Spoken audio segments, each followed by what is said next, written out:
Perbuatan keji Kapolres Ngada. Sungguh biadab perbuatan Kepala Polres Ngada Ajun Komisaris Besar Fajar Widyadharma Lukman yang diduga melakukan kekerasan seksual terhadap 3 orang anak. Seorang korbannya bahkan baru berusia 3 tahun. Tidak cukup melakukan kekerasan seksual, Fajar mengunggah video perbuatan kejinya itu ke situs porno di luar negeri.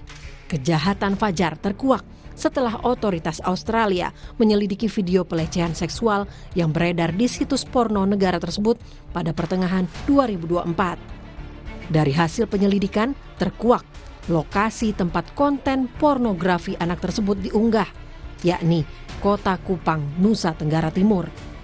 Pihak Australia pun melaporkannya ke Mabes Polri yang kemudian melakukan penyelidikan dan mengarah pada keterlibatan Fajar. Pada 20 Februari 2025, tim Divisi Profesi dan Pengamanan Mabes Polri bergerak ke Bajawa, ibu kota Kabupaten Ngada, untuk menangkap Fajar. Sebagai seorang penegak hukum dengan jabatan Kepala Kepolisian Resor, Satuan Wilayah Hukum setingkat kabupaten atau kota, perbuatan Fajar tak hanya biadab, tetapi juga keji. Terlebih karena dia melakukan kekerasan seksual terhadap korbannya yang masih anak-anak. Usia korban masing-masing baru 14 tahun, 12 tahun, dan 3 tahun.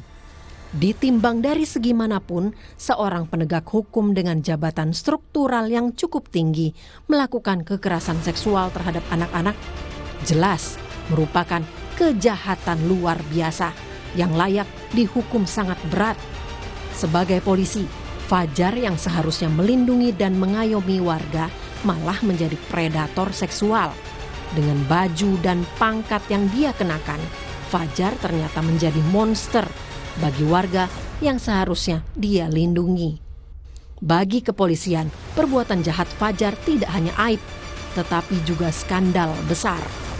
Bagaimana mungkin predator seksual yang memangsa anak-anak malah bisa menduduki jabatan struktural hingga level kepala kepolisian resor? Fajar tidak cukup hanya diberi sanksi etik. Polri harus memecat dan memidanakannya. Kejahatan Fajar menambah panjang tindak pidana yang dilakukan perwira Polri berjabatan struktural. Sebelumnya, ada kasus pemerasan penonton konser Jakarta Warehouse Project asal Malaysia yang melibatkan Direktur Narkoba Polda Metro Jaya, Komisaris Besar Donald Simanjuntak.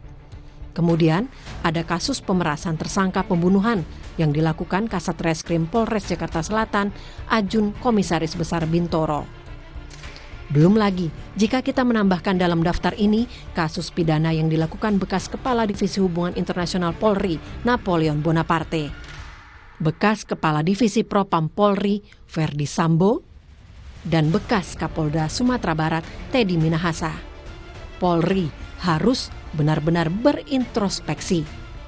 Mungkin ada yang salah dengan proses perekrutan, pendidikan, hingga pengangkatan dan pengisian jabatan struktural di Polri.